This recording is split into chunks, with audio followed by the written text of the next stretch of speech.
I'm Amy. I'm Wendell. And I'm Patrick. And This is Yes, But Why? Podcast.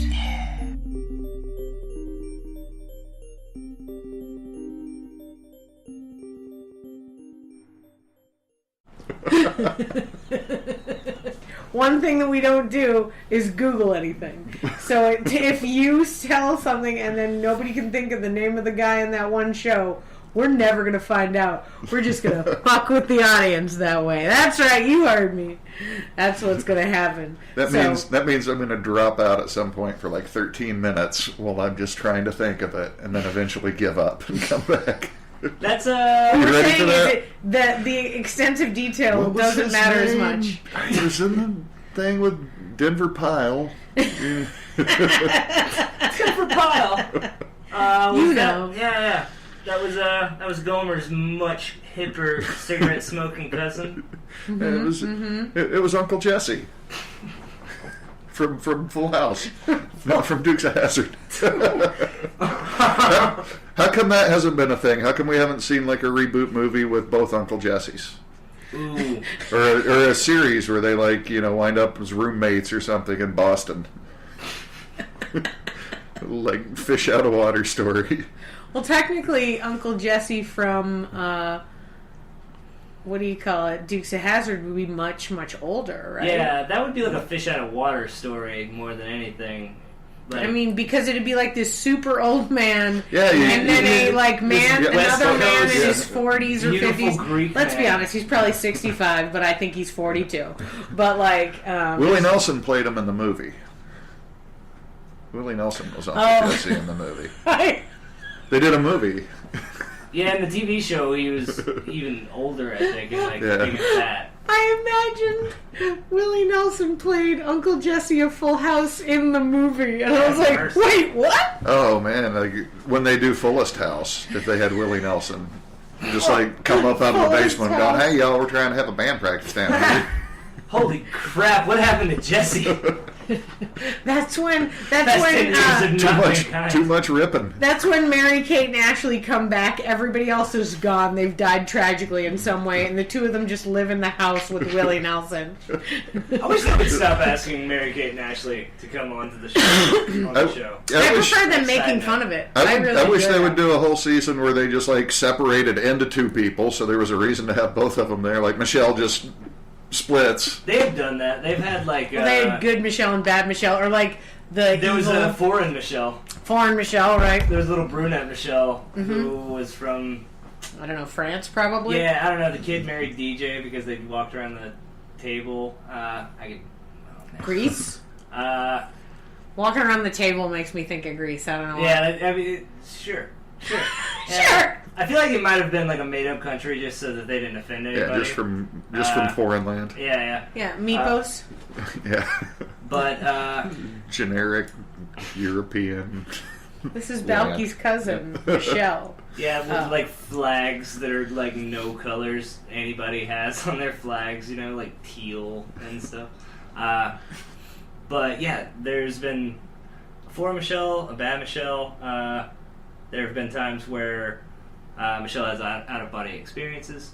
Have you recently rewatched the old Full House? I know we've talked about watching the current Fuller House, but have you watched the old one? It's on Hulu or whatever. Yeah, I've actually. Well, yeah, and I can't watch it like a straight shot. Like I can't consistently watch it. I kind of pick around my favorite episodes and stuff. Oh, you're not binging a season. You're just watching this one and that one. That show is. But you managed to keep up with continuity anyway. Yeah, kind of. I mean, because there what wasn't really much happens. to keep up with. Yeah. David gets married, or it doesn't. This is the season where Comet ran around the house. This is the one where Stephanie gets into some hijinks. Which season is that? Oh, that Kimmy Gibbler. Yeah. What a pest. You could break them up like that though. This is cigarette smoking bad teenage Stephanie season. All the seasons had focuses on whatever kid was contemporary enough that day. What was your favorite very special episode? Full House? A Full House. Or anything. Yeah, but- if another one came to your mind. No, I think. I think this Stephanie smoking in the bathroom. The one that you guys redid for Yeah. for pilot's license. Yeah, because it didn't get much more serious than that. Dude, literally, their mother died in a car accident. And no one ever talks about her. Yeah. They bring that up once in the first episode. Like she died like in the prime of her life in a car accident with a drunk driver that was involved a drunk driver. And that's a very special episode. Is The first one? no, it later. When they deal with it? The first one was Stephanie just a drinks. gift. One of the kids gets drunk. One of the kids gets drunk, or no, maybe Kimmy gets drunk, and DJ throws the whole "my mom was killed by a drunk driver" thing in her face. Oh, yeah. Well, Slap. drunk driving, big deal in the old 80s, 90s time. People talk about it a lot then. People don't really talk about it the way they did. There aren't, I think the world at large is more lesson-y. Like, you better learn this lesson. How dare you? I can't believe you did that, whatever. But the, art doesn't reflect that. Like, I remember in the 80s, there were all those after-school specials, Yeah. and, we're talking about very special episodes. There were tons of those. And all the it was all just PSAs. lessons. Yeah. The more you know, all that bullshit. There was so much of it, just tamping it down our throat. I was like, can I tell you guys, legit, and I do not want to go down a tangent of this, but when I was a kid, I legit thought I was going to be molested at every turn, because they kept telling me I was going to be. I was just like, is this a concern that I really have to have? And they were like, yeah, it's going to happen. Watch out. Yeah. And I was just so Remember, they were like that with drug dealers. There's going to be drug dealers trying to give you free drugs just on every everywhere. corner. And man, I had to look so hard and pay money when I wanted drugs. It's really difficult to find drugs. Yeah, I was like, where are all these pushers that they keep warning me about? I know. I've lived in the worst neighborhoods of many cities. They were never there. See, first one's free, sweet. Look at that, right? I never bought into those commercials because that always seemed like city shit to me. Because the commercials are always set in the city. Yeah? I'm like, yeah, there are dangerous men in trench coats and drugs and all this stuff. They are in the city apparently where there are sidewalks. I haven't seen a fucking sidewalk yet, and I'm like, yeah, 8, there was nothing taller than 3 stories in the town I grew up in. Yeah, and everything was dirt road. We had to go down the highway to the city. So you guys, your theme song of childhood was "Thank God I'm a Country Boy." That's what happened to you. No, I think it cursed God that I was a country boy. Yeah, the whole time. Yeah. Yeah, you have a much more city vibe. Yeah, that it comes off you. Yeah, I'd see New York in every show and movie, or Totally. L.A. I thought L.A. was where you drive your car through big drainage ditches and shit, because every show had that stunt. That was just where I don't think you needed a permit to film. So everywhere they kept doing it. It was like, why does everyone drive there? Perfect Strangers, their intro in Chicago. When I went to Chicago the first time, I'm like, oh, I know that. Oh, Bob Newhart. Oh, Perfect Strangers. It's like, oh, my world. This is where I should be. That's so funny. Where did you grow up? Outside Kansas City. In a town Missouri? called Liberty, yeah. I know there's 2, so I just was like, wait, do I know where they are? And neither one of them are in Kansas, right? No, Kansas City, Kansas. Kansas is City, one. Kansas is, it's I part was thinking of the like Kansas City City, metro Oklahoma. area, but Kansas City, Missouri is the big stop. Yeah. But even though Kansas City would be considered a city, it's not, or did you live in a suburb of it? I lived in a suburb. It's a suburb now. It was a town outside of it then. Yeah. But now it's all meshed up. It touches. Yeah. But it used to be, country and a Ford plant between us and the city. Yeah. Yeah. That's crazy. BMW back in that time. Yeah. Yeah. Car people. That was very, very beneficial when I started buying beer in high school. It was just going there when the shift would change, and if they asked for my ID, say I must have left it in the locker, sorry, get you next time. That's awesome. Did you start rocking the beard early on? I tried. Yeah. Yeah. Took a while to... Yeah. I had faith. I didn't give up. Yeah, that's like I recently tried to and gave up. Yeah. And that was my best shot, I think. Like that was the closest I ever came. Like I was. Why did you give up? I kind of liked your beard. I certainly like your mustache. Can you promise me something? When you turn 40, will you just really have a mustache, like for real? Oh yeah. Good. Okay, thanks. But like, I don't know. Having a mustache is hard to like not be creepy with. Like I think you just have to let it really get bushy. Like you need like a dad. dad. If I was a masculine with that cop, shirt, when you're with that shirt, it's a total maybe. Raising Arizona vibe. I was competing in this case, yeah. Yeah, Wendell in his classic Hawaiian. But yeah, like I'm really thin and pale, and my hair is just like it just kind of does this weird side part thing. With a mustache, I can just seem creepy. At least you're not a redhead or blonde with a mustache. Those things don't work. Those people are just terrible people. It's the saddest part. Poor Chris would love some facial hair. He cannot do that. See, I envy blondes, though, because when they're trying to grow facial hair out, like beards and stuff, they get a lot more, like, they get, like, covert time to do it. Like, it's not as noticeable while they're, like, growing this shitty beard. Like, the second, like, my hair's so dark that, like, it's obvious that it's there and just trying its hardest.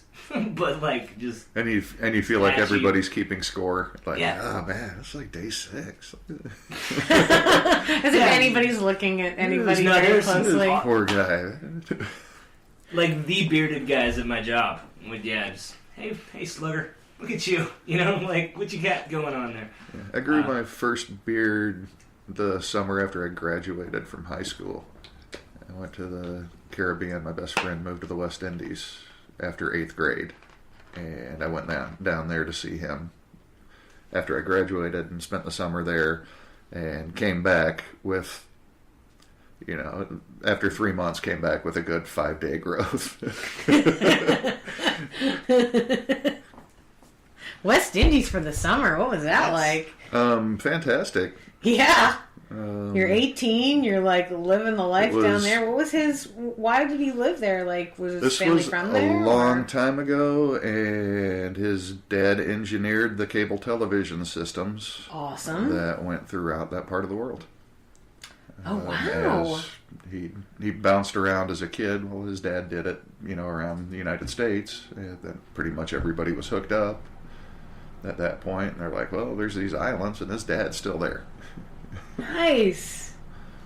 So, wild. Yeah. So we went down there and annoyed his dad for the entire time. Dad's trying to have summer, and you guys are like, Dad, what you up to? Yeah. We went to St. Martin, and we would come up with schemes just to entertain ourselves. We went to St. Martin and went into a bar. Polly took in a copy of Rolling Stone or Spin or something that had REM on the cover. Went in, sat down, ordered a water or something, and read his magazine.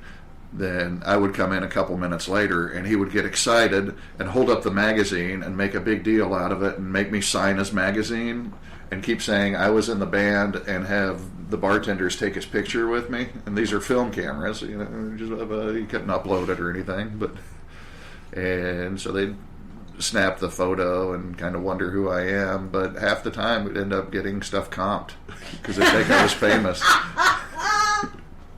That's crazy. That's so awesome. Yeah, we're idiots abroad. Dude, you should try that everywhere.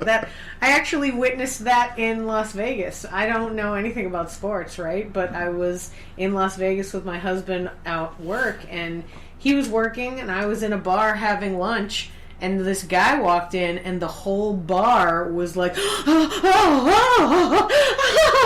I was like, well, that guy is famous, I guess. And he sits down two seats down with his friend, and I'm alone, so I just listen to the whole situation and glean who he is based on people coming up to him like, man, listen, I just want you to know, man, that touchdown was just... I was like, oh, see. It's a football player. Excellent. So I'm like trying to figure it out, and then somebody's like, that commercial you did for Popeyes. So I'm like, football player who was in a Popeyes commercial, and I found him, and I was like, ha! I felt like I was solving a mystery in that moment. But it's still so not famous true. to you. Oh, who cares? I don't care. I don't care who famous people are, who I meet them. That I trained myself years ago when I did theater, and famous people would show up to like forget that people are famous. Like as soon as I meet a person, it's all like, I don't care that you have 6 Academy Awards, man. You're sitting on a couch next to me. I don't know what to tell you. I've always considered that part of my like job as like, because I was like, I've always been a theater person. I've always imagined myself a theater person. I don't have an accent from Boston where I'm from because I was like, no, when you're in theater, you can't have an accent, so that's a thing that you do. And I always imagine, I never say anything online because I'm like, oh, I'm a famous person. Like, I can't be revealing this. So in my head, that's how it exists. I've lost how I've connected those two things. But and I said I was going to do it. Famous people, you forget they're famous. You don't worry about it. Right. Well, it makes it easier to talk to a human being. I learned something on my interview show. Did you see that? Yeah, you did. I just brought it back. You did. Look at you. Yeah. Yeah. See, you have the talent too. You have the same kind of thing. We'll all wrangle each other back. Yeah. Because that reminded me. I waited on Roger Clemens and didn't realize it until like dessert, like a week ago, and he's important. I at least know who that is. I don't know who that is. Is it a football player? Baseball. Player? Great. Yeah. So more important to me than football. Yeah, Hall of Famer. Oh yeah. Or was. Yeah, big baseball fan, not so much football. Yeah. But like, is it more important? Air quotes. He got busted for what? Gambling or? I don't know. Drugs. I think so. Women. I think so. He's a gigantic man. But yeah, I apparently was supposed to know that when he orders stuffed chicken breast, he gets 2. That's. I just should know that. By looking. Oh my god. Yeah. They were like, I love that shit. That is what's that one chicken breast doing there? It's like, oh shit! I didn't know that was like, I don't know. What is he gonna eat my arm? If I like, you know, you could have just ordered that. I don't know if he throws it at you, it's gonna hurt. The guy's got a wicked fastball. With like 1 Clemens serving of chicken, which is 2 of them.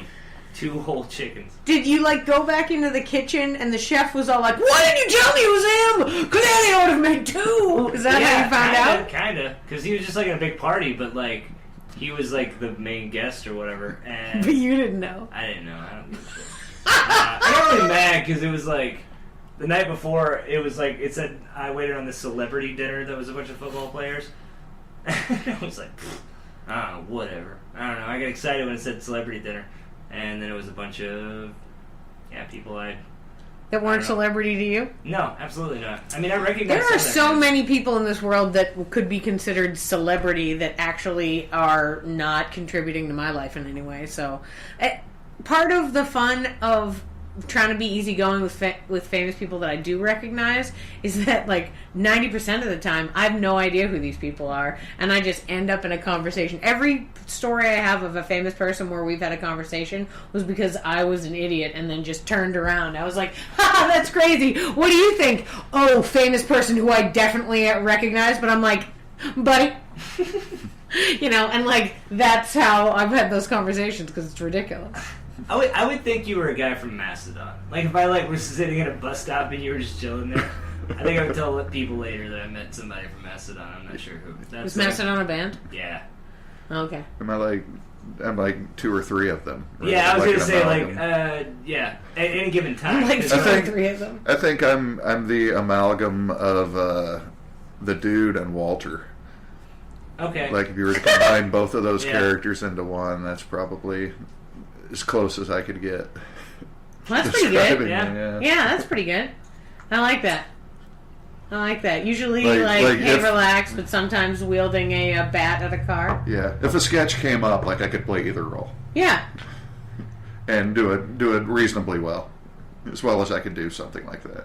I'm gonna have to say that my favorite role that I've ever seen you play was in the Chris Levi sketch about the Pina Colada song, where it was the Pina Colada song bar, and you guys had to continuously say the long title of the song, and it was the best. It was just the funniest thing I've ever seen. Escape the Pina Colada song bar.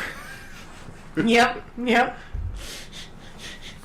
What's his name? Rupert Holmes. Yep, and you were Rupert Holmes. You're all like, "Hello, welcome to my bar." Yeah, that was really funny. That was liked that the scene laugh. That was the funny thing, and that was just constantly repeating the entire title of that song. It's such a simple joke that was perfect. Yeah. Yeah, and but the level of seriousness, it was like you, Franny. Who was the person who was the straight man in that? Was that Delia? No, wait. I think it was. Was it Delia? Yeah, I think so. Yeah, because I just remember seeing that. I think it was like either was it their grad show? No, it was their level 4 recital, and I watched that. God, I laughed so hard. I tried to convince him so hard to put that in the final show of like level 5. For him, because I was like, dude, that fucking scene though. I was convinced I was going to mess it up because I hate memorizing lines, and I was like, I say this different every time, but I did it. It was good. I think my favorite Levi sketch was the ATM one. What happens at the ATM? I think I remember that one. Remind me. It opens with a lady talking to her mom and getting money out of the ATM, and you find out she's newly single, and then a guy comes up to rob her, but they start talking or whatever. Oh yeah, it's like a meet cute. Yeah, and then you're like, oh yeah, this is going well, let's go out to dinner, and then she's like, yeah, and then we can go rob more people, and I'd be here, and it starts getting crazier and crazier, and he ends up just like taking her money and sneaking away while she's talking. And if done poorly, that could be just like super creepy and wrong for all the for several reasons. Sure. I did that one with Caitlin, and I thought it came out really sweet. Yeah. And still had that twist at the end. Yeah. Yeah, definitely. I like those. I would like to stage a whole sketch show of just like kind of pathos sketches, sweet sketches, like John Golson's King sketch. Yeah. Yeah, that's a good one. I also like a recent one that he wrote about a guy who's trying to go use a time machine, and he tries like in the scene, I think he tries like 20 times, and then he's about to give up and he tries one more time, and when he comes back his friend doesn't believe him, but he really did go, and he's all like, oh my god, you look amazing.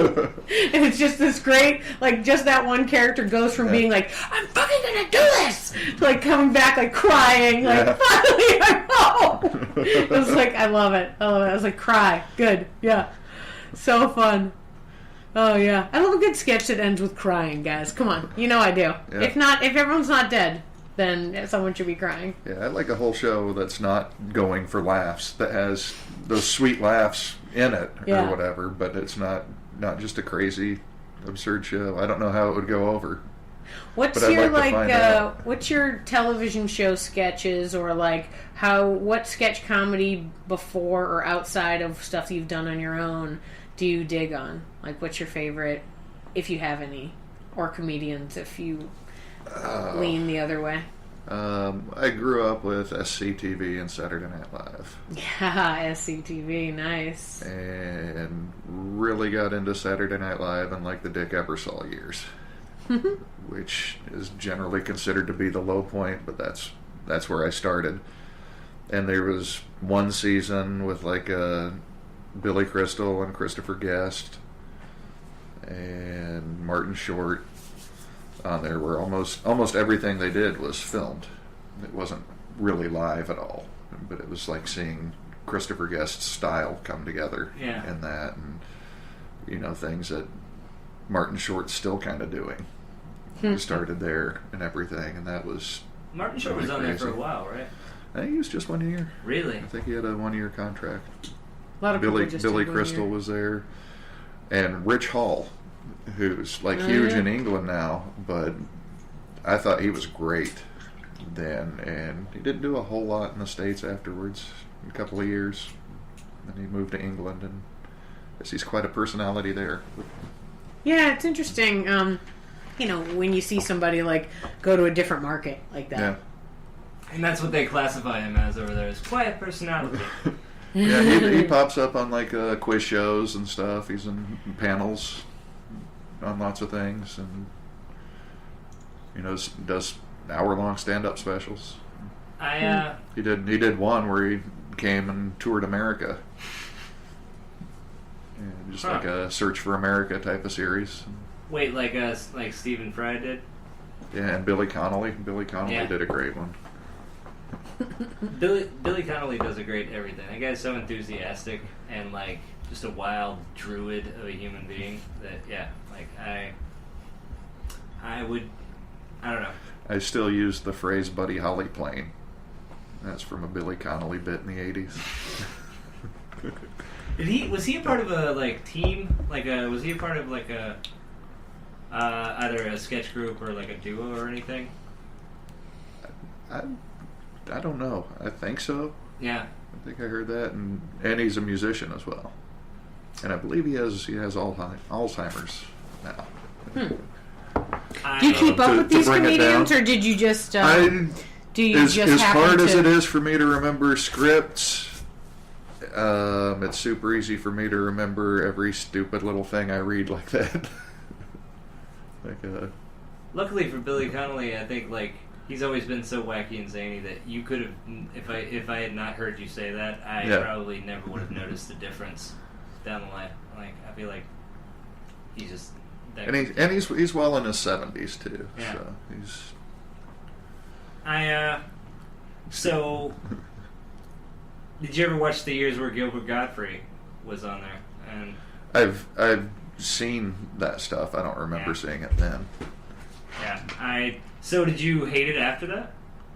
No, it's always been there, in and out. Yeah. Or whatever, but. Did you just watch it when you were in high school, and then you kind of didn't when you got older and living life? Yeah, and then come back and see it a few years later. I saw the Adam Sandler and Farley stuff later. Mm-hmm. And everything, when I could afford cable, when I lived someplace with enough roommates where we could pay the cable bill. Right on. And Comedy Central or something was showing those, and that's when I saw those, and then... Adam Sandler years were my high school years. The SNL Adam Sandler was...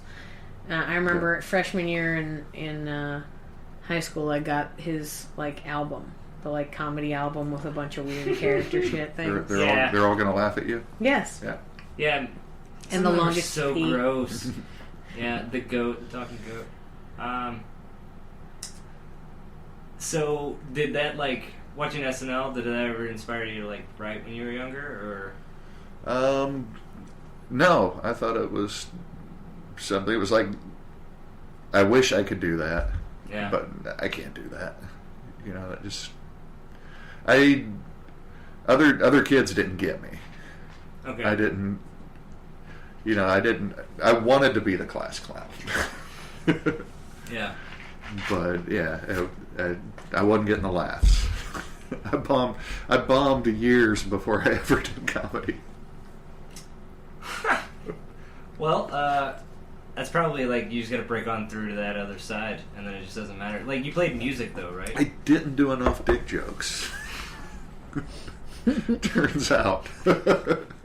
I was too heady for the crowd. Rarely the complaint, but if you could just throw a few more dick jokes in there, bring it down. Do you have any poop material? And I'm working up this whole thing on Augusta Pinochet. So musical, right? Augusta Pinochet. That's weird that you bring that up, because I actually wrote my college thesis on Pinochet. I did my research before I came. No way! Shut up. That's so funny. It's just particularly timely, I think, for the years that we were growing up, certainly. So after high school, did you you went to college? Yes. Did you? I went to college off and on for the next 7 years. Right on. Were you doing creative stuff there? Or were you trying to be businessy? You know how people think they've got to take classes to give them some sort of job, like people told us we had to. You don't have to, kids. I went my own way through college. I found a few professors that I just really liked and took everything that they taught. I didn't really follow any kind of plan. I worked at the newspaper a lot, several different times. Writing? Writing, cartooning, section editor. Right on. Yeah, totally geeked out there because we had like our own building and a place where we could get high, a place to park, a lot of perks. Yeah, and they paid. I think it was like $15 a cartoon or photo, $20 a story or something, and then they paid section editors. So yeah, it was a sweet deal. And I would probably still be doing that if I could. Yeah, working on newspapers and stuff? Just that one.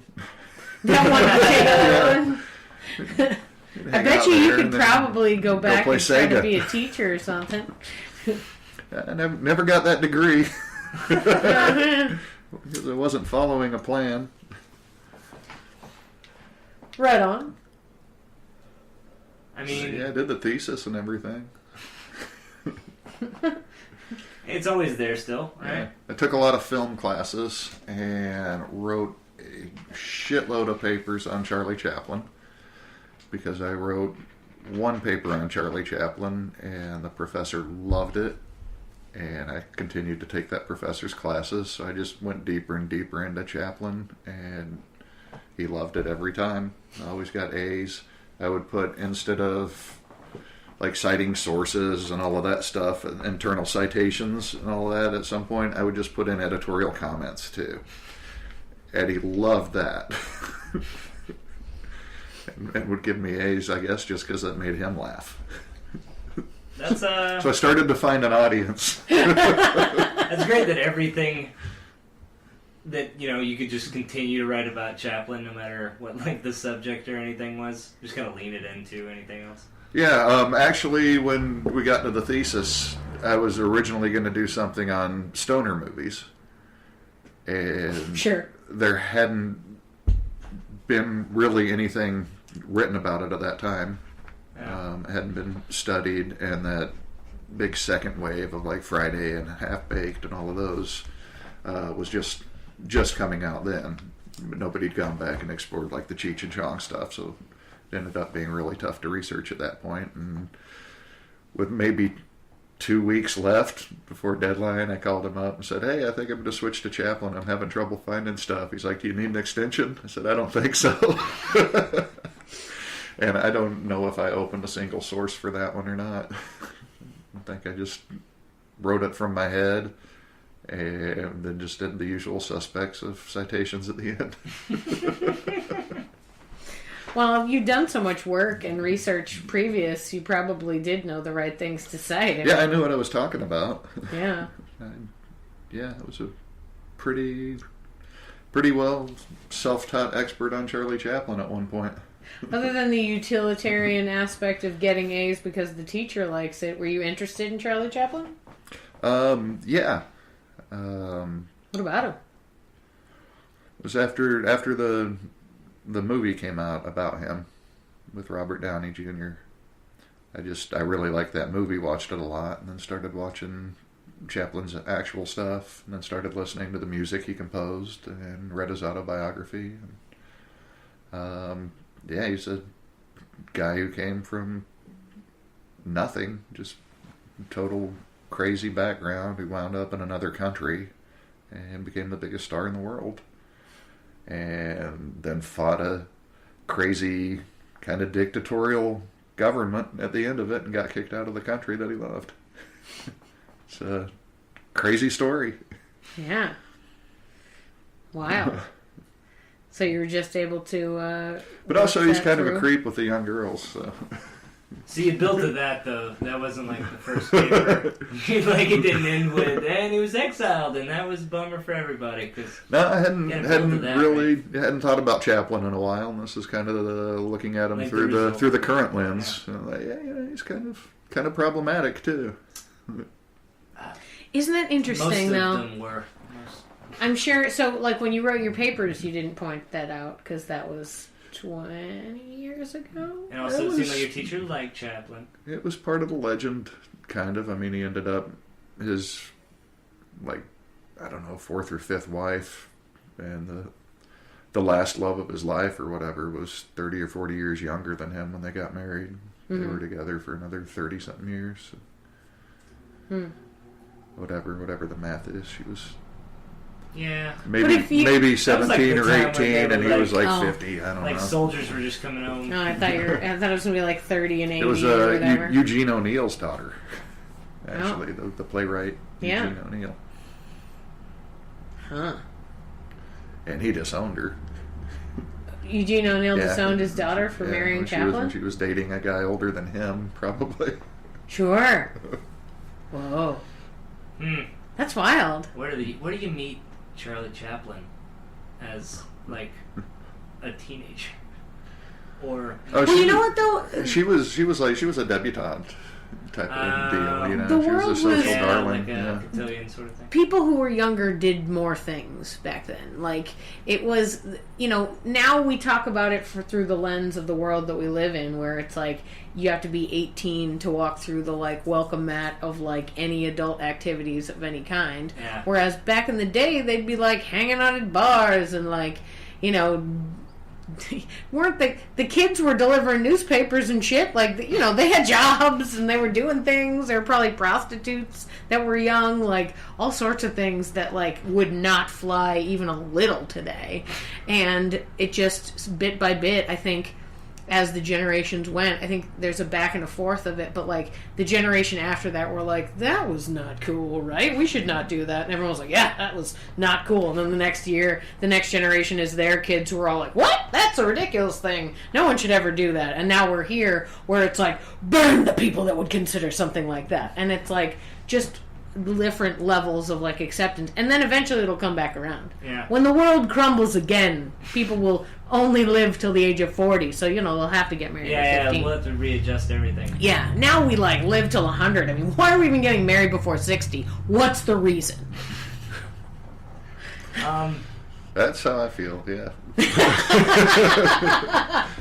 Pardon my so weird much. political rant. Oh, man. So, you did Put the off them goals a newspaper while work. longer. You did all the newspaper work, and you did a lot of writing. So clearly that's been something you've been doing all along. How, after this, No, I really all your haven't- writing stuff... Really haven't written much since then. But you did music after that. How'd you get into for there? a while. Advertising? You mean like right after college? Did an internship. One of my professors had an ad agency and did an internship at his ad agency and did a couple freelance things for him afterwards. And didn't like that. Didn't have the hustle for that freelance life. You didn't want to be a madman? Nah. I don't know. Maybe I did want to be a madman, but I didn't want to earn it. Just wanted to start in that office, I think. Yeah, nobody does. But yeah, all along I'd been playing guitar, and that started off with like, I want to be the Beatles, and then quickly realizing I'm never going to be the Beatles, and I can't do this. And wait, who are the Ramones? Oh, I can do this. And then playing in and out of bands, and getting gradually more and more serious with that. And yeah, basically I was going to graduate from college, and I'm like, I got enough hours, and they're like, okay, you're going to graduate. And they're like, oh, we looked at this, and you need to go back and take 2 more science classes or something like that. And I'm like, oh yeah, I'm in a band now. We're going to go play in like St. Louis and Chicago and places. I see ya. I'll Yeah, come back to you. there. I'll come back to you if we're not millionaires at the end of the month.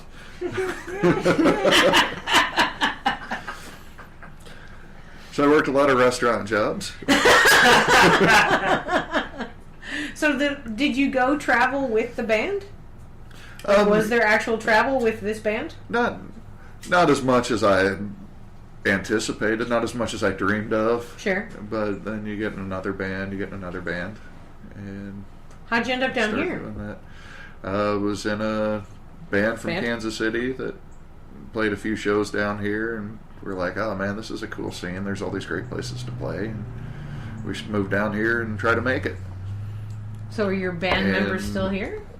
None of them moved down. They all backed out. I said, I'm going. So I came down without them. Whoa. I don't think any of them still play. I don't know how far they went. How old were you at the time? 27 then. And you were just like, I made a commitment to myself. I'm going to make this move. I'm going to do it. Yeah. I mean, when we were excited about it, it seemed like this was the place where music was happening, and it wasn't back there, not in Kansas City. So yeah, I came down here. I was gonna try and do it before it was too late, before I'm 30. Sure. Yeah. So yeah, came down here and got a job at Guitar Center. And a month or so into that, met a guy who played drums, who I started hanging around with, and we jammed a couple of times and did like a Ramones tribute thing, but didn't start a band or anything, just hung out. And he's one of my best friends now, still. And then another month or so after that, met somebody else who was like, hey, we need a guitar player. You want to come play for our punk band? And went and played with that band for a year and a half, and toured with them a fair amount. And all around the country? Yeah, mostly West Coast. Lots of West Coast and Texas and a little bit of South. Fun. They kind of built that up and ended up getting fired from that band? Yeah.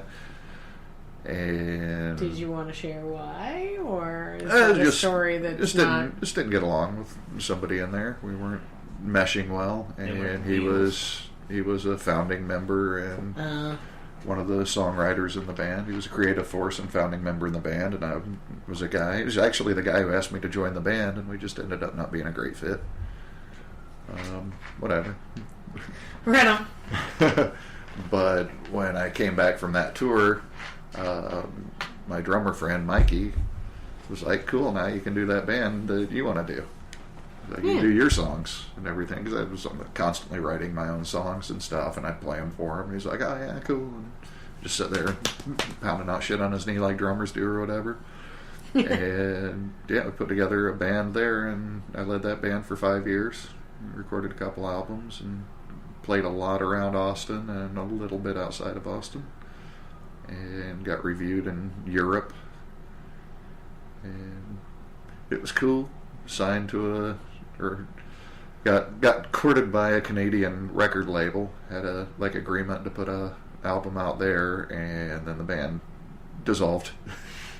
Oh. That drummer ended up marrying somebody and moving to Chicago, and I didn't want to do it without him. Yeah.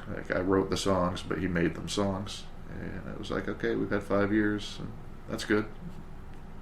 Man. So, not today, Canada. Yeah, we'd replaced other people. Not today, Canada. Had a couple guitar players and 4 bass players. The same one 3 different times. He would get called away for whatever reason. He had a family and a job and everything, and there'd be like months long stretches where he couldn't do anything, and we'd replace him, and then that person wouldn't work out, and he would be ready again. I know bands like that right now. Yeah, like he's the one who gets the call if there's a reunion. Yeah. But yeah, couldn't replace Mikey. I wrote the songs, I sang the songs, and he was more important to the band than I was. Sounds hard. What, to realize that? No, to break up. Like, I've had troops, like, I remember when Water Park broke up, it was like, it felt like a real breakup.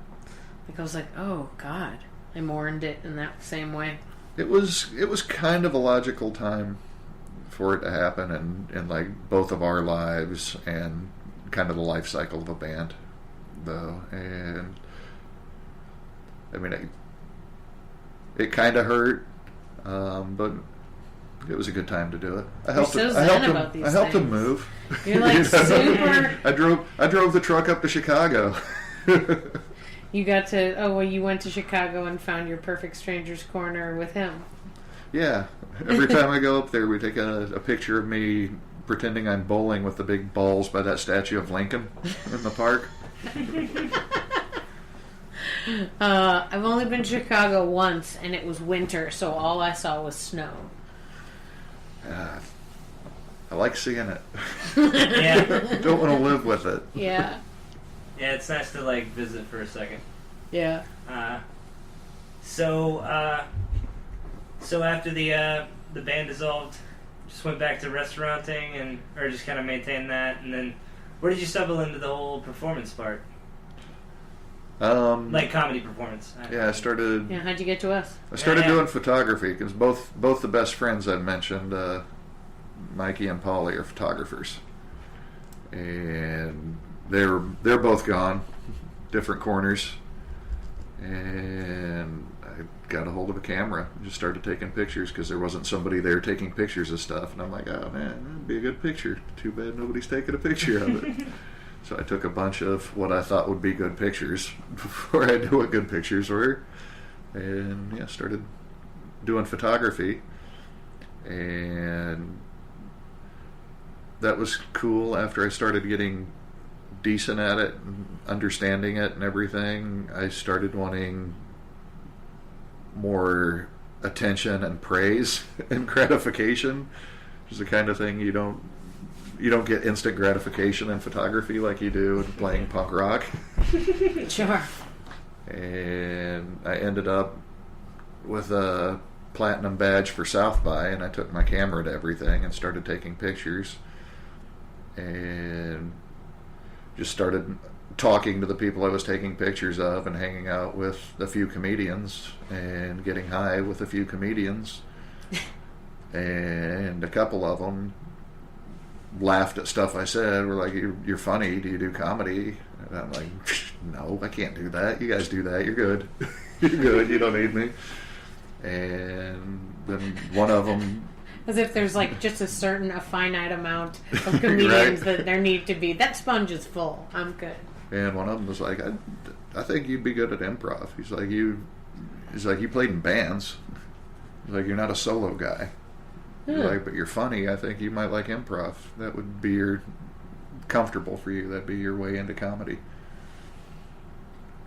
And what a smart dude. Yeah. Thanks, smart dude. That was T.J. Miller. Really? Yeah. He suggested improv to me. That's hilarious. That is And I made Paul Provenza laugh when we made a pipe out of an apple, and I said, I can't believe I'm getting high with the guy who replaced the guy in Northern Exposure.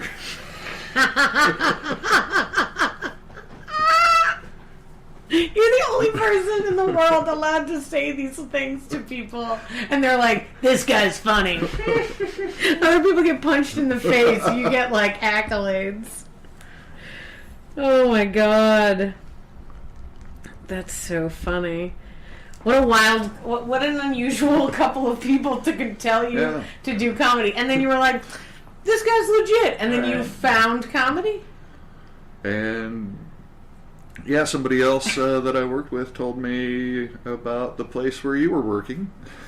And there was a Groupon for it. So I did it. Good old Groupon. And met you. Yeah. And started doing improv. Great. Wow. That's fascinating. And I think it was the first class. I don't remember what I said, and you were like, "Oh, you're clever. We'll fix that."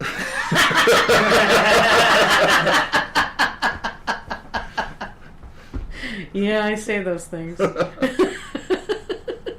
think think I'm a little less cruel than I used to be. Sorry. I had to make it through those years before I can be the warm, snuggly mama bear I am now. It was a good lesson. I remember when you started showing up around that scene, and I always assumed that you were just like an OG, like a veteran who had just like gone off and done some stuff and now is back. Like sometimes happen, like with Yamina and like people like that. Uh-huh. That's how like confident and like with it you were like right out of the gate. I was like, I don't know, because I was super nervous and lame. Yeah, you really did fit right in like a puzzle piece. Yeah, It was like, some people come in and I know, like, we're going to have a fleeting relationship and I'll never see you again. And then some people I'm all like, oh, okay, hey, what's up? Going to see you for the next 10 years of my life? Yeah. Let's do it. Like, when I went to the Fallout party on Saturday, I walked up and the first two people I saw were Chadwick and Yamina. And I was like, this couldn't be more perfect. How are you both? Right. Like, it was just such a, like, good.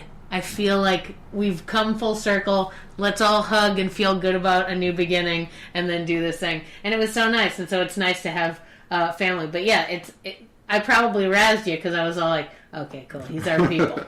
That was a huge stumbling block for me for a long time, was jokiness. And still is. Like people give you a hard time about it? No, I mean in improv. Going for the quick laugh, going for the joke, hitting a button but destroying a scene. Yeah. Well, people do improv in 1,000 different ways, and like the more I've talked to people that like do it from different places, Mm-hmm. the more it sort of opens my mind to things. Like, especially because part of my like excitement for the new beginning is a new syllabus to get to teach. Yeah. Because I've been so deeply indoctrinated in this style that I really need to see more. Like, the episode that came out today is one of my friends from when I was in my early 20s doing stand-up, Irene, who does improv, and she gave me this list of books that she was like, every improviser should read it.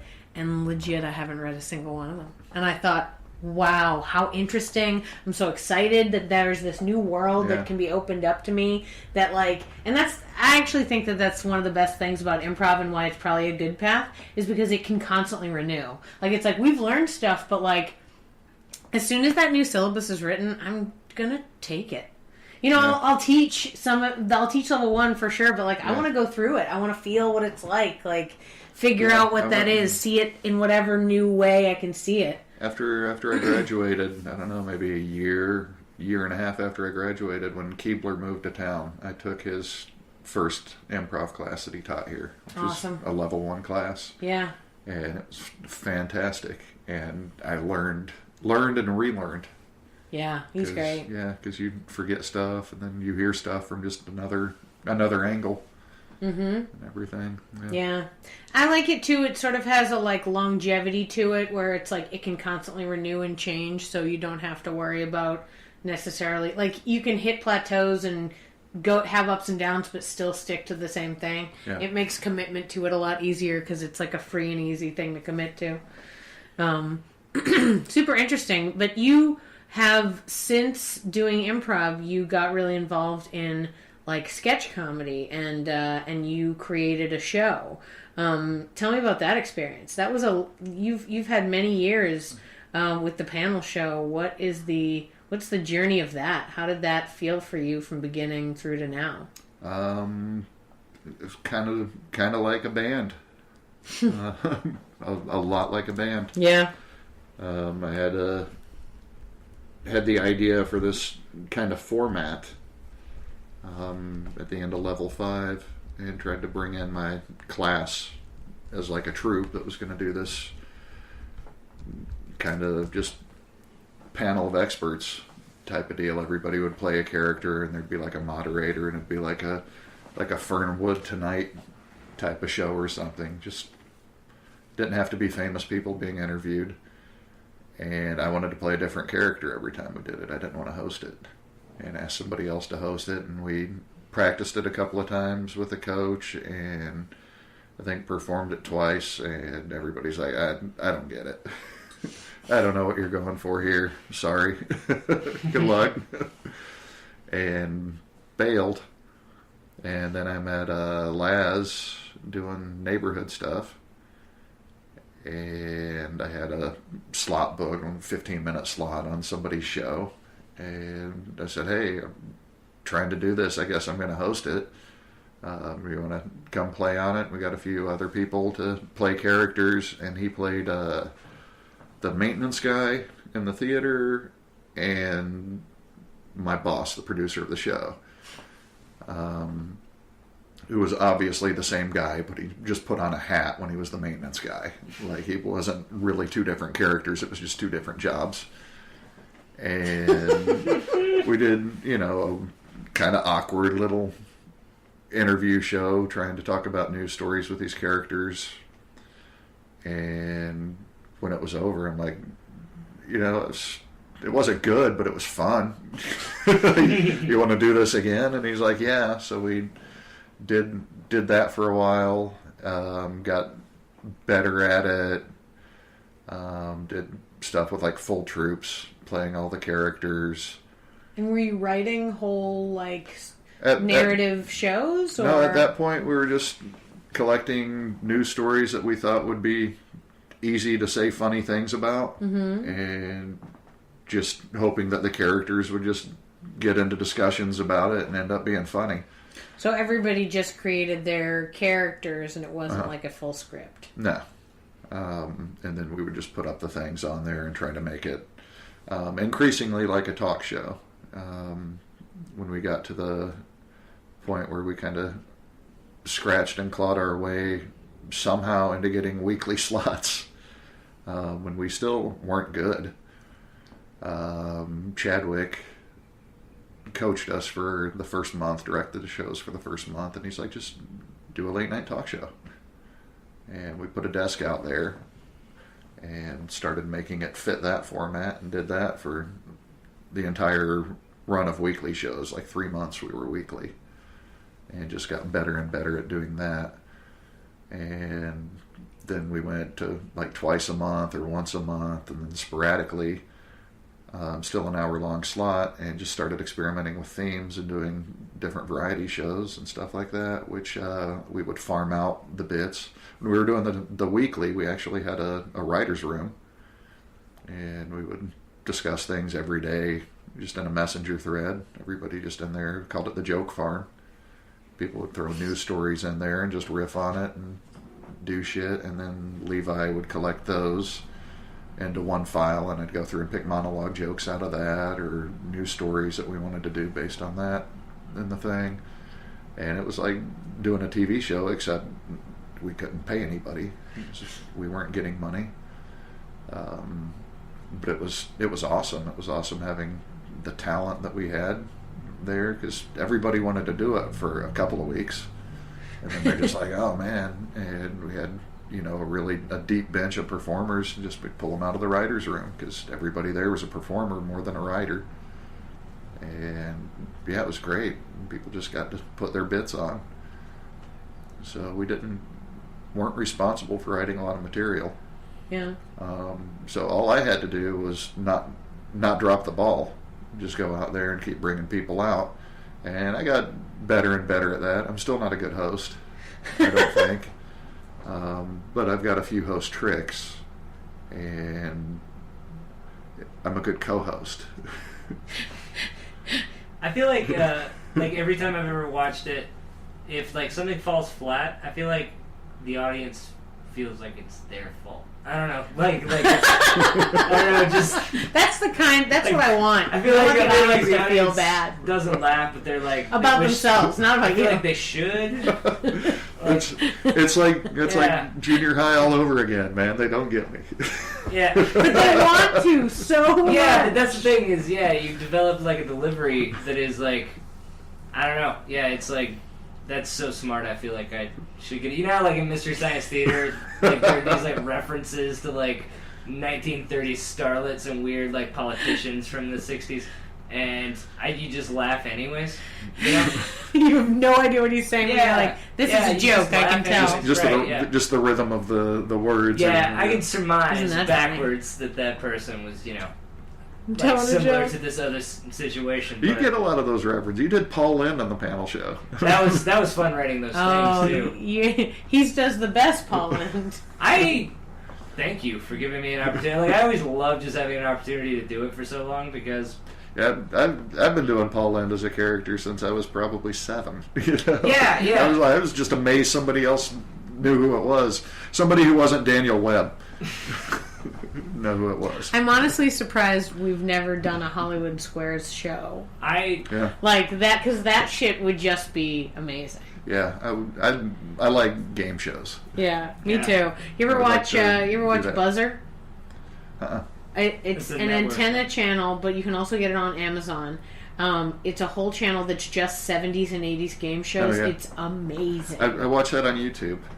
I'll go, yeah, Richard Dawson rabbit holes. Oh, so great. I love it when he kisses everyone at the beginning. Like full open lip, possible tongue, every kiss. Yeah, I love it. Between 13 and 80, no lady was safe. Absolutely not. And for a while I thought maybe he was racist, but then I saw him give a big, deep kiss to a black woman, and I was like, oh, there we go. All right, he's fine. Did they still play that game where like celebrities ask you questions to find out if you're like a liar or not? I mean, they do it on the show. Like you can watch that show. What is that show called? What is like it I remember called? watching Tell the like Truth, the 40s. or Maybe it's Truth to or tell the truth. Consequences. No, it's to tell the truth. I think it's Tell the Truth. And there's 3 of them, and they're like, I'm Joe Smith. I'm Joe Smith. I'm Joe Smith. And then you have to ask them questions about their job. And it's like, he works with dolphins. And he's in the aquarium. And you're like, how much does a dolphin... they always ask questions that there's no way this starlet has any idea about the correct answer. What is the net weight of the food per day of a dolphin? You don't fucking know that. I'm super sorry. That's not anything you know. They always ask those kinds of questions. I've watched a lot of old game shows. I love that vintage television, just talk shows and game shows. It's like sponsored by a toothpaste or like a tooth powder. All the stuff that came on when the cartoons were over. Match Game is my favorite, and I can't believe they Match do Game it 74. now. Oh, yep, so good. There are people on there that are the famous people. I have no idea why they're famous, but I just love them. I love watching them. Betty White no on idea. a game show, and she's been doing it forever. Buzzer does full Betty White days. Yeah. It's she's antenna great. TV. Like, we don't have cable, so we have one thing is the antenna, and it's just all day. It's beautiful. Babies love it. Just in case you ever babysit. Don't go baby. thinking that Betty White just got funny when she was old or something, like Golden Girls, and then she was funny. Wait, she had a game show? No, she's on every game show. Because she was acting in movies. And then they asked her to do the game show. Mary Tyler Moore show. Oh, yeah, It's a fantastic show. Mary Tyler Moore. Mary Tyler Moore show. If you've never watched that run, watch that run. It's 30 Rock 1971. I was going to tell you about the panel show. Well, first, actually, I wanted to ask one question about what you were saying, and then I'll give you my follow-up. But what's the current incarnation of panel show? Because I saw you working on it, but I haven't seen Laz in a while. I assume that was part of the band Zen Let It Go. Laz left about a year ago. Right, but what are you doing now? Marcia had been teching, and she'd been producing already, and then she was just sole producer after that. And now it's me. I'm doing a couple of I'm calling it the Mondo Panorama, where it's kind of a Dick Cavett style chat with 3 guests, and then an improv troupe will come on and perform an Armando based on the chat. That's excellent. Yeah, that sounds super fun. Are you calling it way panel easier. show with the sub? It's branded panel show Mondo Panorama right Good, now. I like that. Good. Because you know how valuable that panel show brand is. That's, well, you know that's what? a guaranteed 4 to 7 people in any performance. You think so, though, but I was going to tell you the thing. Thank you for telling me about the sort of current incarnation of it, because I remember we had talked about it, and I was all like, wait, I'm going to make you plug it later, so let's talk about it now. But I was going to tell you that I think of the panel show like The Neighborhood, in that, and I wanted to offer my shoulder to cry on during the downs, because you have been doing this show for so many years, and sometimes it's going great and sometimes it's not, and the like time slot switch and the whole cast switches and everything is, and you have been the Rock the whole time, and I understand that. Yeah, I'm stubborn. I understand. No, but it matters, and it really does, and that's why I'm glad you're using the name, because the length of time that you've stuck to it doesn't matter what it ever is. In 10 years, it could be a show that is neither a panel nor a show, but it is still panel show, with you doing whatever the shit you want to do and whatever subtitle to make it make sense. What I want to do with it after these two shows is take some time off and restage our musical show from last year. Nice. And try to do that as a run where we can do it like 4 weeks in a row. Awesome. Because that show was amazing. That was the first one that Marcia directed. And I think it's the first one that we came in on time. She's so good. That's awesome. Yeah, I want to bring her back, and anybody who will come back, I want to do that, and hopefully we can get a run. That's awesome. So fun. A musical one, huh? Oh, Yeah, musical, puppets, had puppets there. It's a good time. That's super great. Yeah, I think I say that I feel akin to your work It's on YouTube. as the stuff, but oh well. Panel show musical on YouTube on Pistol Vision.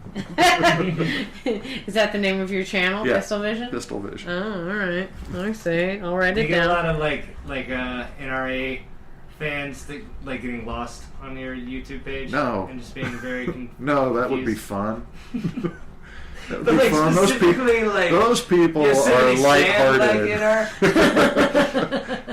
Those people are fun. You know what I like is how they can laugh at themselves.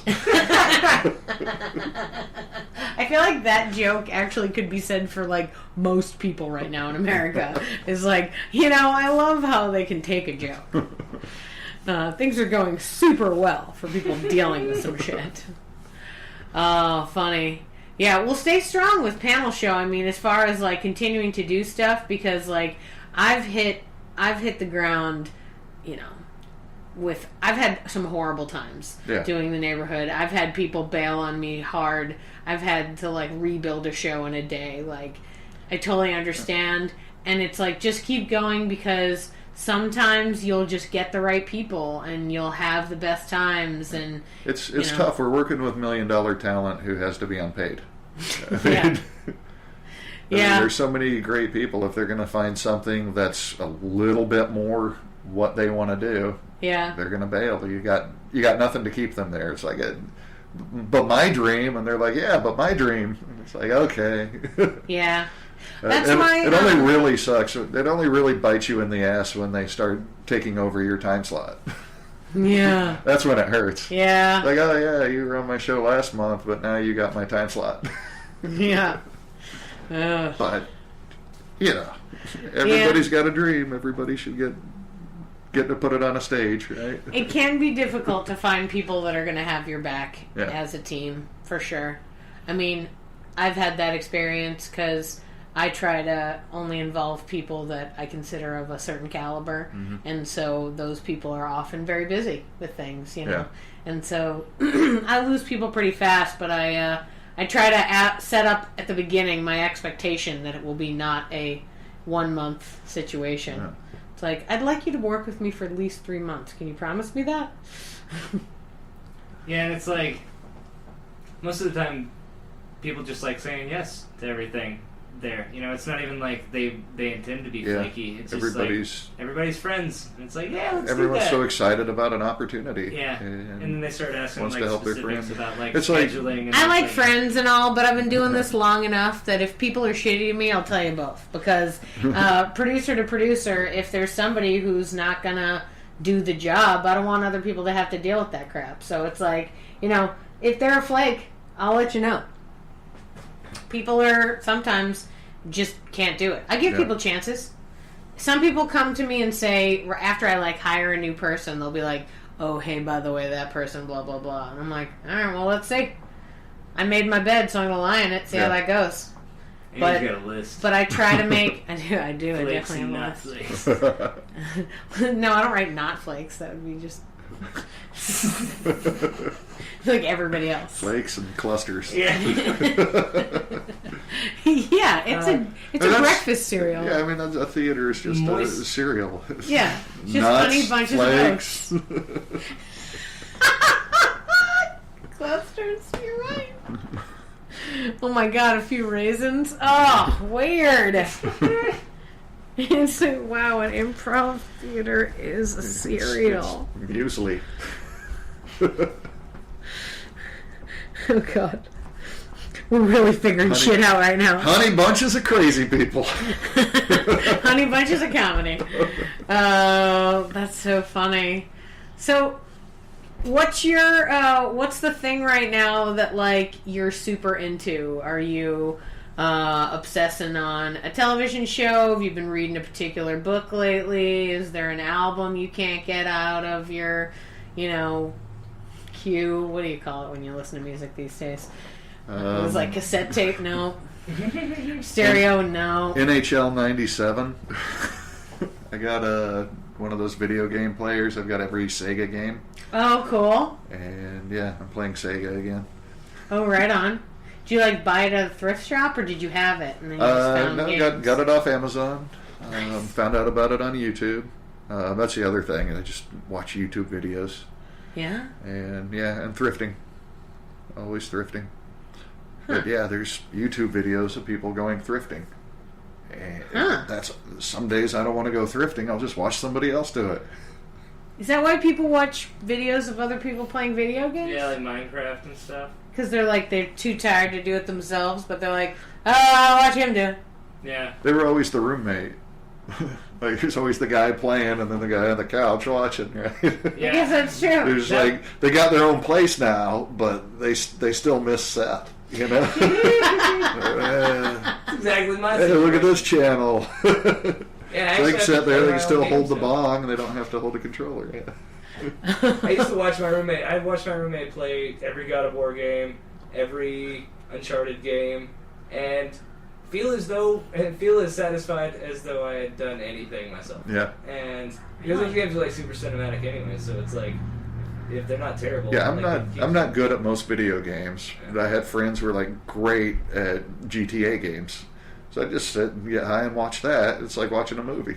Yeah. Except you could direct it. You'd be like, hey, did you go over there and just beat up that guy selling pencils for no reason? Like, okay, you want me to shoot him? Nah, that seems extreme. Scruff them up a little. Run over him with a tow truck. Good lord. It's like, oh shit, can you drive that car like off the bridge? Cool. But it's like stuff I could never do, right? I couldn't even cross the street in that game. Yeah. Yeah, I'm always like overwhelmed with options and like big open area games. Where Like, it's you could beat up a hooker and steal her money. I'm like, yeah, the hooker just shot me, dude. I'm not good at this. very much like in life. Don't abuse sex workers. I'm not saying that. I think Video games are hard, man. Respect. Yeah, I think it's just like respect the even same the thing. video ones. with the real world, like if I have a lot of options, I'm gonna take none of them and get nothing done. Like in Grand Theft Auto, yeah, like I never accomplish anything except I just try and kill as many people on the low. That's why 16-bit hockey makes so much sense. Yeah, or cause mayhem. Yeah, that's There's a certain amount of time. You got to stay on the ice. You know, you got one goal. That's a goal. yeah. That's Is it therapeutic? No, I'm not very good at it. It's actually very frustrating most of the time. But Does it have like a season? You play like a whole yeah, I season? play a whole season. Yeah. You have to leave it on? No, but I have lost seasons and I haven't figured out what caused that. But So it's like a modern it'll thing, save right? them. So It's all on an SD card. Back in the Yeah, day, I've got the worst record in the league, and I think I'm playing on the easiest level. But sometimes I get really awesome one-timers, and I'll replay it and film it and post it on Facebook. Like I do it all the time. Like, woo, look at that shot. See another one in a week or 3. You should post it on Twitch. There's an audience for that shit. Yeah. Did they, legit. I've only been on Facebook for 2 years. Like, I'm a little behind the curve. I swear. Do you watch hockey, like, yourself? Nah. Okay, I was gonna say, like... I played briefly. I've heard a lot of people younger. really like that game and not be into hockey. Yeah. And that's something I never would have messed with. No one in my hometown would have probably messed with that. Yeah, I mean, there's only a certain amount of moves, a certain amount of buttons. Yeah. I think it's that. And then I like hockey. But I love baseball, and the baseball games from that era suck. Yeah. King So I don't know where that gets good.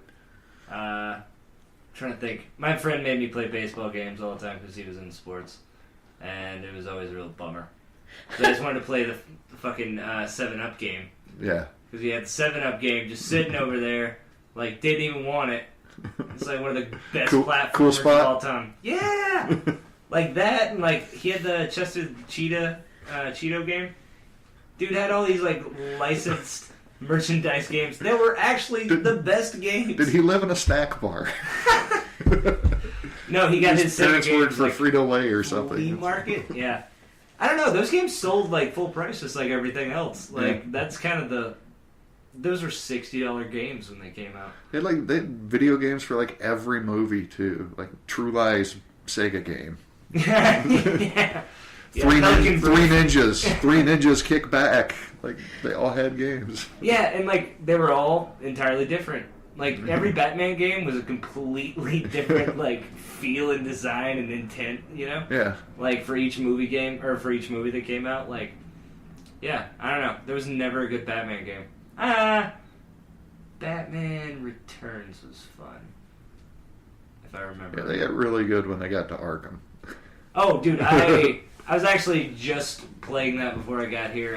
That's the only franchise I think I've ever like committed to just playing start to finish. Batman's done well with the modern platforms. Yeah, that fight mechanic is like perfect, and also like I started playing Shadow of Mordor, which has like a similar kind of fight mechanic because that's the only way I want to fight things in video games anymore. Like the fact that everyone doesn't use that is stupid, and like why would the fights not look cool and fluid? Yeah. And the Arkham games are about the only modern games I've spent any time with.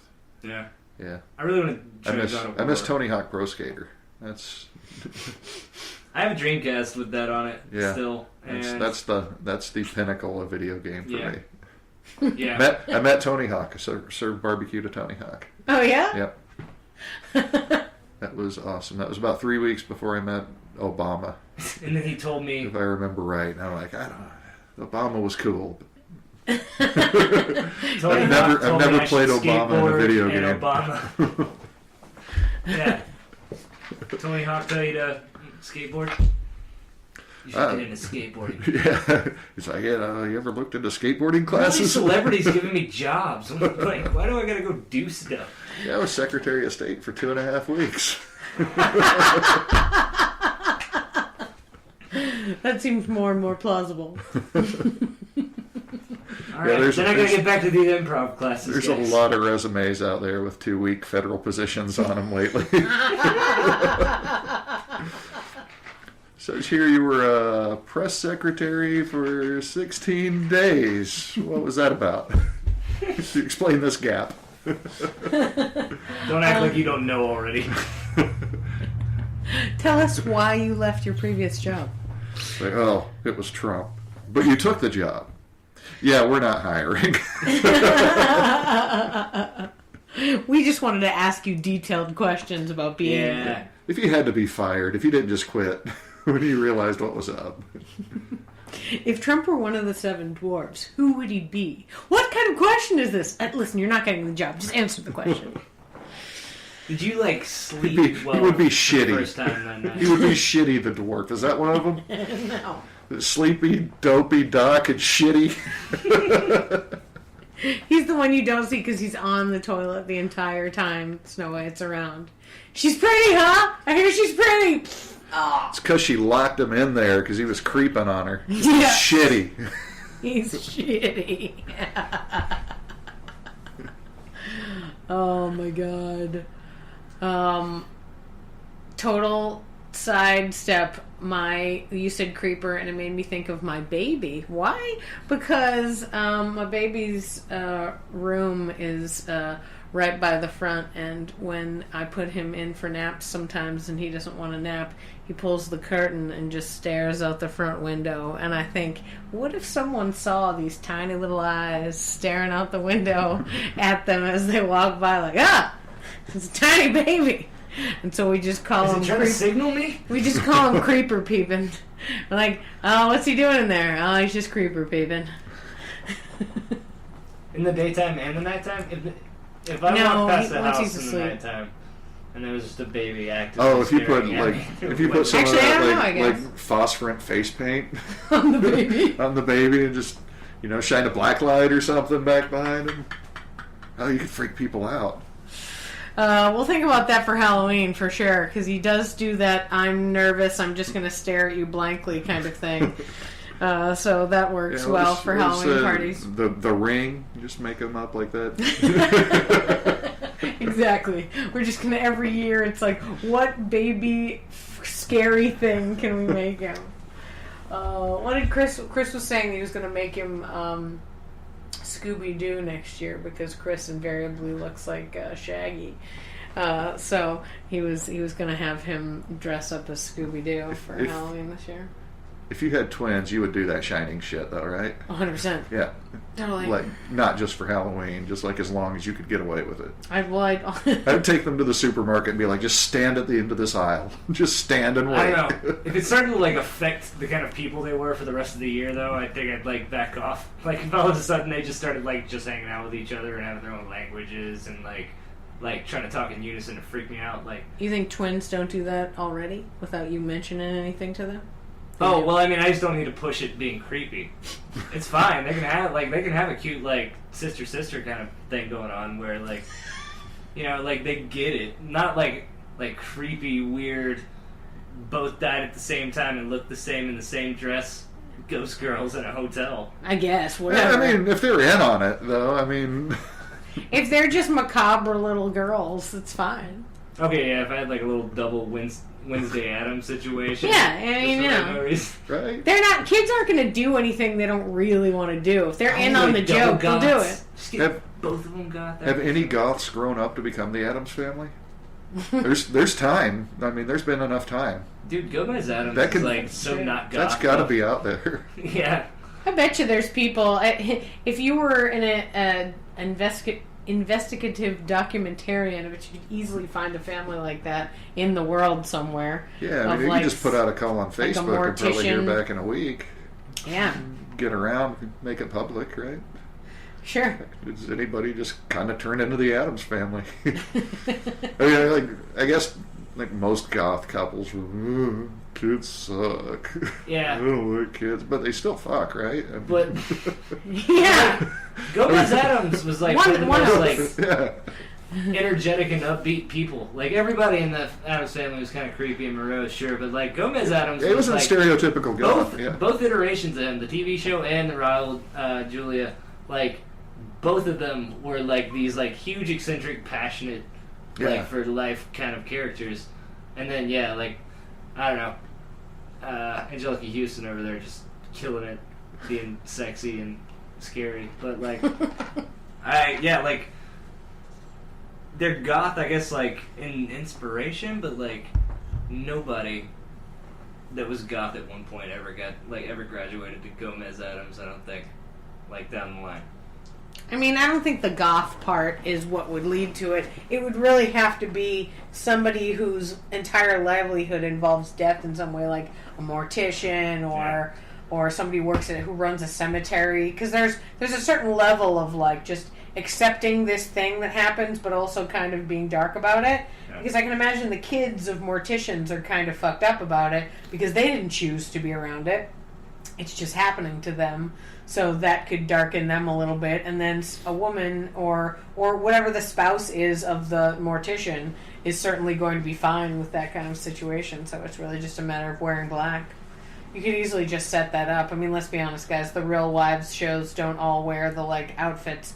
Or maybe they do, but they certainly give them other things to wear, I'm sure. So you just find this family that's kind of morose, and you go, Wait a be second. a little Are sadder. you saying reality TV is not real? Okay. I'm not breaking news right now. Spoiler alert, everyone. At least I've still got wrestling. Oh shit! What was the reality show? That was just a family of goths. What's that? The Ozzy Osbourne show. Yeah, the that's Osbournes. That was true. just a family of goths, essentially. My with father... an upbeat. Yeah, with like upbeat all dad. the lights on, and it's like Ozzy was beautiful Gomez California. Adams. Yeah, 100%. 100%. Uh-huh. My dad actually told me that I should watch that show to learn about parenting. Wait, the Ozzy Osbourne show? Uh-huh. Uh-huh. He watched that show all the time, and and I didn't watch it. And he was all like, "You ever watch that show?" I said, "No, I haven't seen it. kids are all You right." should watch it. You learn a lot about parenting from that show." And I was like, "Okay." And I never really did, but I wonder now if it would help me. I wonder if he meant from Ozzy, or like just from like the lack of input that he had in anything, sort of working out. Anyways, like I don't know, it's sort of I don't know. The, freedom, I mean, the kids handled the freedom well. Ozzy Well- really seems like a guy who's just been along for the ride his entire life. Oh yeah, yeah, Like he's never. I don't think he's ever looked at the steering wheel. yeah. I don't know, though. If you watch that show, he's pretty involved. He talks a lot. They subtitle it, but he talks a lot. Yeah, well, it's always just like him just being like, "What's up with this thing?" And they're like, "Oh, Dad, come on, you don't know what BMWs are." I don't That's know. his character in the show. Yeah. Well, Somebody has to ask idea the that- questions. the idea that he's putting any more effort into it than just showing up and He snorted. being He snorted a propped up. line of fire ants because Motley Crue said he should. Oh, Oh, God. you should snort that. And he's like, Yeah, well, he's also like genetically predispositioned to be able to just do more drugs than anybody He else. snorted a line of fire ants so. because a guy who IV'd Jack Daniels told him to. Let's just put all that out there. Nobody's making good decisions in this crowd. It's like, and what other decisions do we talk about Ozzy Osbourne making? Like, none of them are like. And then he finally went back to school for 3 years and got his degree. Yeah, it's like pissed on the Alamo, bit a bat because it just was where his mouth was. Yeah, like. I can't tell you the number of times I'm just biting into the air and then a bat is there. Yeah, like hotels, like you would have to let him stay in your hotel, knowing full well that he is going to have not only like no regard for your stuff, but like a reckless spite towards it. Like just fuck everything in that hotel room. He would just decimate floors when he would stay in. That's hotels. why I got into What? music. Because you wanted to I wanted to destroy trash stuff? a hotel room. Oh, yeah? Huh. You seen the video of Keith Richards throwing a TV off the balcony? Yes. Oh man, I wanted to do that. We used to go to thrift stores and buy old computer monitors and just smash them and shoot them with 22s and shit like that. Oh yeah. Hell yeah. Busted ass laptops and stuff. Those old green screen computer monitors. That, Yeah, they're biodegradable, right? Oh, God. We just take them out to the creek and shoot them. See, what I always did, because I wasn't exciting enough to actually wreck a hotel room, was just stay in shitty hotel rooms and then just be a little careless.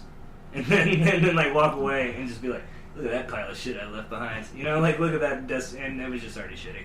I would unwrap those drinking glasses, throw them Yeah. over my shoulder. I didn't even care where Yeah. they landed. Yeah, you can honestly, if there was like an actual glass in there, you can throw it against the wall, feel like a badass, and then just call it a night because there's like bullet holes and shit. You know? They pick up that tiny shampoo and just squeeze all of it out and just watch it go down the drain. Just, huh? What are you gonna do? Best Western. That's so funny. I'm talking like red carpet in where you don't even get shampoo. Scottish Inn. They don't advise using the showers. Scottish Inn, they just give you like a sheep's intestine and a bowl of oatmeal. That's the hotel room. And just a lot to lay down in. Everyone's got a stall. Yeah. No, like... I worked in hotels because I wanted to be near the crazy things. I didn't work in housekeeping, so I didn't have to be truly the person in charge of it. But I did a lot of checking in of people. No, I just worked at the front auditor? desk. Was it auditor? Sometimes I did that. I worked for a while overnight when I lived in New York City, but mostly I did like evening shifts. Yeah.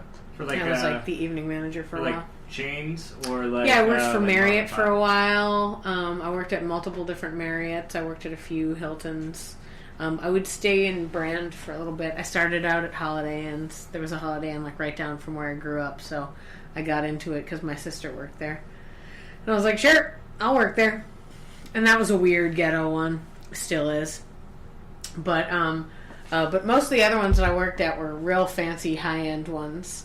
In New York City especially, I got in on one when it opened, and it was a long-term stay, so it was fucking great because there were always famous people in there. Because people have to just stay in New York for 6 weeks doing whatever, and so we'd always have famous people come in, and it was great. It would just be like, sure. And then there were always weird shit things that would go on, because if people stay in your hotel for more than like 1 or 2 days, you can't do much. You're not really gonna fuck up too much. You could break everything in the room and it really wouldn't be that bad, because just FYI, in the basement of every hotel is just replacement everything. Duplicates. Like 3 rooms just filled with every piece of shit that needs to go into a room. Say a hooker gets killed, somebody moves the body, they could replace it with another hooker body before the cops get there. Nobody ever knows. There's so many hooker bodies. A fresher, more presentable hooker body.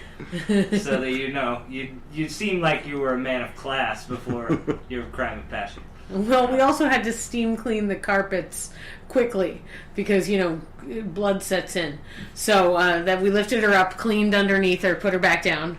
And it's like at the doctor's office. They just pull the carpet out, tear it off, there's a new one. Well, I wish. Wouldn't that be great? Yeah, that'd be awesome. But no, there are no extra remotes. Don't ask.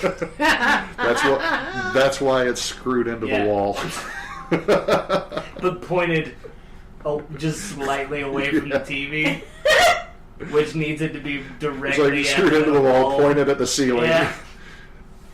You have to go to the dollar store and buy a few mirrors so you can bounce the beam. Get your son. So I just checked in. Is there a Dollar Tree anywhere in the neighborhood? You have Uber in this town?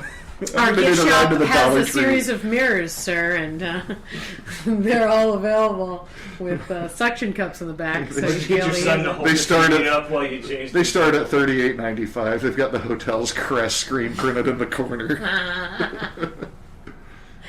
Oh my god, that's funny. Yeah, hotels are a crazy place to work.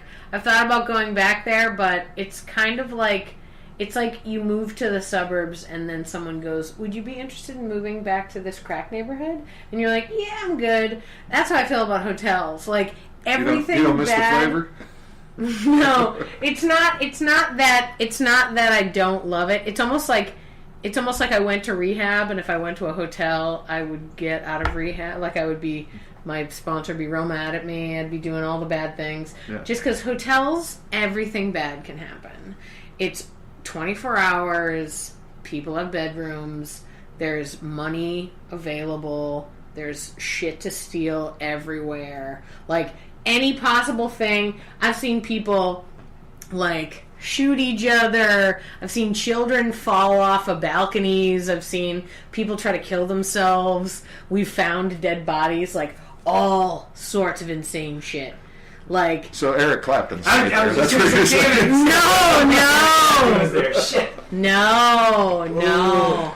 No, actually, I'll tell this story because it was weird, but we had a church group that had their church session. They didn't have a building. They just needed a room, and they would rent one of the rooms every Sunday afternoon.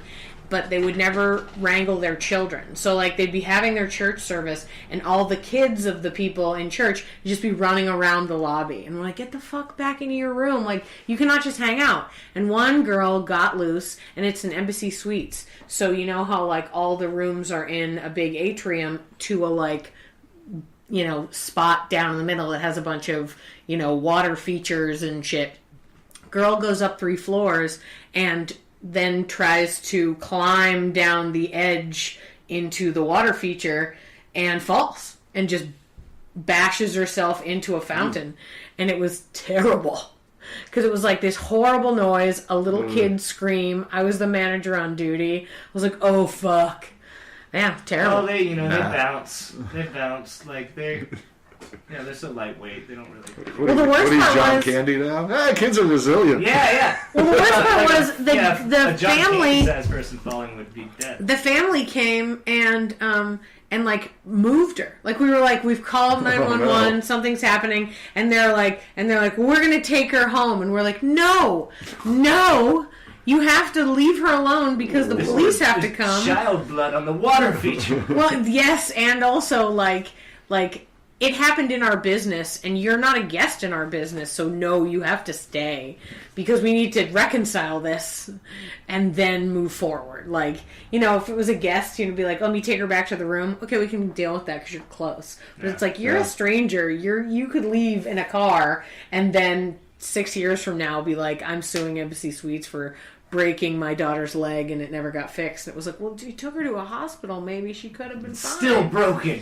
Like, just dragging it around. Oh yeah, we were very nervous about it because it was like, oh shit, what's going on? I think it's starting to fuse. No, Sally, no. We got a court date next week. Crunch. No.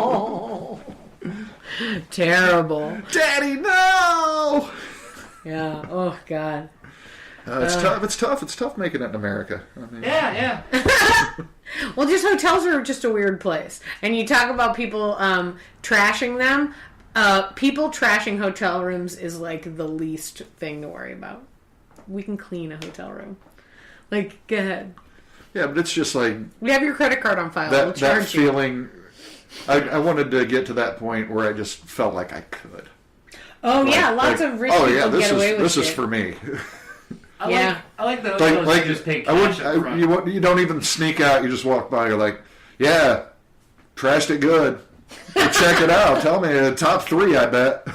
I let the paparazzi in. I mean, the guy from Mario might be better, but... Yeah, I mean, I think we'd all like to be rich enough that we live above the law. I've left like $15 because I don't want the maid to get mad that it smells like weed. I've left weed. Yeah, there you I've go. left weed tips too. I'm always like, man, I hope they're cool. There's a little note that just says, shh. It's okay. It's okay. Just open a window.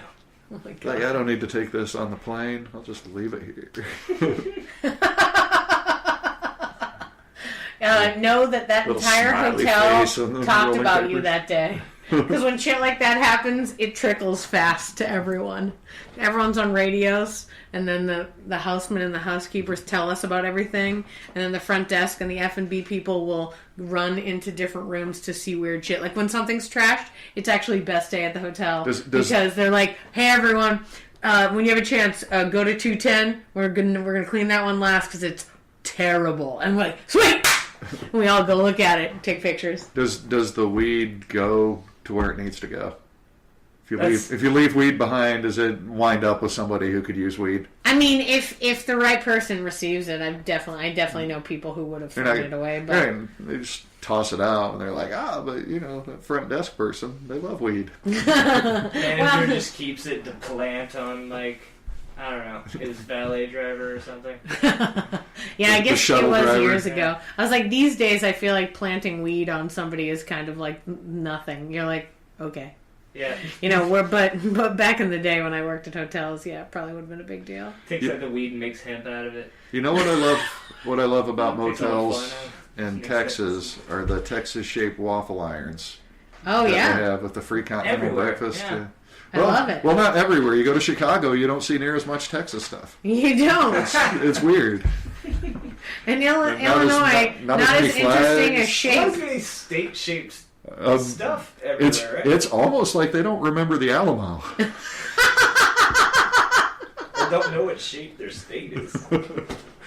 Yeah, you go to Kansas, there's just like rectangles everywhere. Probably. What's Yeah. going on?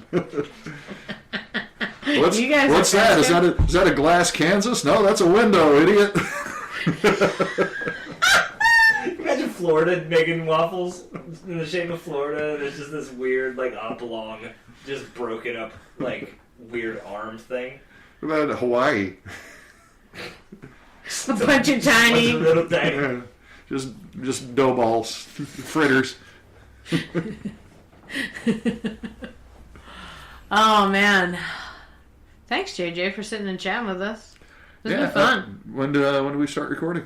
I bet I'm the first one, right? Yep. Yep. Well, I mean, given the fact that I hit record in front of you, I can't imagine how you would know. Yeah, But, 3 times. Yeah, 3 different things. That's what's happening. It's tough out here in the podcasting world when you lose some shit. But thank you so much. When's your upcoming show? What's the next show that you have coming up? I've got a panel show at Cold Town Theater. It's the Mondo Panorama on June 15th and June 29th. Both of them are Fridays at 11:30. And they should be a lot of fun. Yeah, they will. And if they're not, it's going to make the audience feel like it's their fault. If you go and you don't like it, it is your fault. And this is trying out the the sort of new. Yeah, this is with The the Armando Awesome. twist. Yeah. I like it. I think that's a good twist. Awesome. I'm real excited. Thanks for having me. Thank you so And much. for coming out. This was great. And yeah, Michelle, marry me. Good luck with that.